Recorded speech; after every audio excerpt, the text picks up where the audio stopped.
Ranae Hendricks here, Real Estate with a Purpose. And I'm Hannah Lewandowski, your insurance agent. Yes, and we're here doing a Community Connection! Yeah.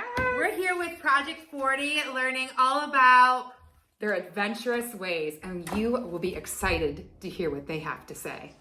So tell us all about Project 40, and why are you wearing all that gear? The more gear, the more the adventure. That's kind of what I say. Well, okay, we take people ice climbing, Ooh. then we take people rock climbing. Mm-hmm. who do you take rock climbing?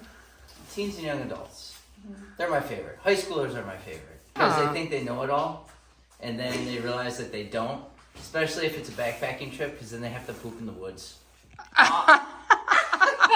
Who knows how to do that? I mean, It's a real bonding. there's a whole thing about it. I mean, I've done it. There's 10 different ways to poop in the woods, tough. You gotta do it sometimes. Did you think The main goal is to build meaningful relationships. And we do that through training for something crazy like rock climbing or rappelling or ice climbing. In that time we spend training, we get to know each other. Then we go on a trip, and that's like a catalyst for a relationship that can last a lot longer than the trainings and the 40 days that we really try to connect with kids. So what kind of clothes do you have to wear going on this wild adventures? Wow! Okay, 16 Wow. points of goodness. Wait, Those look I kinda think dangerous. 2, 4, 6, 8, 10, you have 11. a lot 11 points of pure goodness. So you hit this right here Hit the into kick the ice. frozen waterfall. And then this you use because you're standing on ice, which if you've tried to stand on ice in Michigan, I know you have.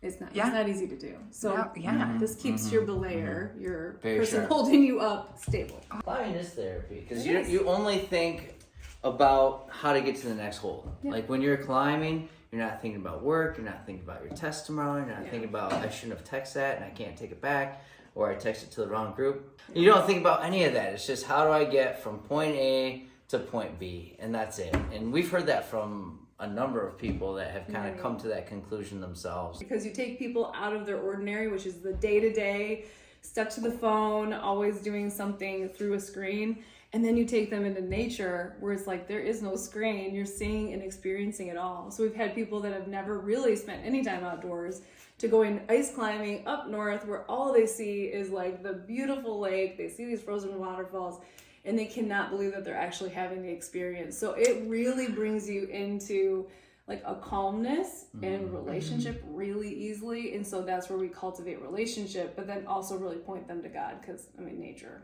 come on. Yeah. And our heart is for the urban culture because they don't even know this exists. And Many the don't, access isn't there. So we want to come provide like the actual, hey, this is available for you to do. For everybody. Right. The God made the wilderness for the entire world. I don't care what color you are. It's like, Right.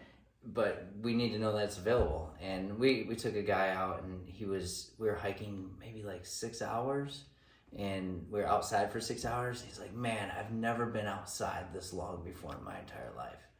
And it's just like, oh my gosh, like we barely even left the parking lot. you know, like he hasn't even seen what's coming yet. And there's he was so just, much more. But after that trip, he's like, this is what I want to do. I want to hike with my wife. I want to go out. So we've seen changes in people that before just didn't realize there's a whole other world of exploration that they can have that's actually available for everybody. So we want to make it accessible. Yeah, absolutely.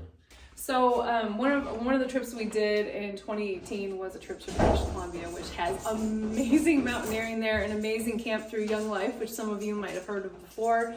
And we had 4 guys come with us. Now, these guys weren't like mountaineering people. They were just regular like the rest of us. So one had, what he would call an addiction to video games. Another one said he was really dependent on alcohol. So those two really were entirely brave and courageous to like make this dive because we were out there for 30 days. This wasn't just a simple like we're gonna go somewhere for 30 days. It is you fly to the other side, to the west side of the country, and then you take a van through Canada, then you stop and you get on a ferry with your van, then you take your van further to pretty much the end, and then you get into a water taxi, which then takes you all the way up here. Right there is our base camp. So we lived right there. No electricity except for one light bulb like in the kitchen. We are a nonprofit. It's like, what does that mean? We make no money? Well, kind of. No, we make money and we make money to survive, but the way we do that really is through the generosity of other people. So we have a team of people who believe in putting adventure in discipleship, because some of our kids here in the city, I mean, what was the average household income? Was like $19,000 for a family of 5. And I mean, it's like, I can't even wrap my mind around that. So we do ask for scholarships from people who they can't afford to do this kind of stuff, and want to see kids in the city have that opportunity. So there's always a place to donate. We're always accepting scholarships for students and to help support our staff. So everybody that comes on our team, we treat them like family. We invite them to go climbing. We're praying for them. We don't want to just like email blast everyone. We really want a team of people who believe in Project 40, in the mission and what's behind it, so that we can do community together. So if you want more information about like what we do, you can go to project40.org, and you'll see like a donation tab there, and you can decide if you want to give monthly. That's one option, or you can donate to a scholarship. We have things like buying hiking boots, and we need a certain amount of funds just to cover those hiking boots for people. So there's a lot of ways to get involved. Other ways is you can volunteer. So if you want to help and you go on a hike with us just right here in the area of Flint, absolutely join us for that. We do orienteering where we take, compass and map, and we need people to help us keep that going. So there's a lot of ways to get involved. But if you are somebody who has been curious about how to do discipleship, that's something as a Christian you've been interested in doing and don't know exactly what steps to take, this is a great way to connect with people. So Absolutely. Doing that. And if you're just somebody who wants adventure, that's fine too. You don't have to be a Christian to be a part of Project 40. We really believe that everybody deserves to have that outdoor space. So just check us out online, because there's lots of pictures on there. There's lots of stuff on there. We just like people. Yeah. Just hanging out at Project 40.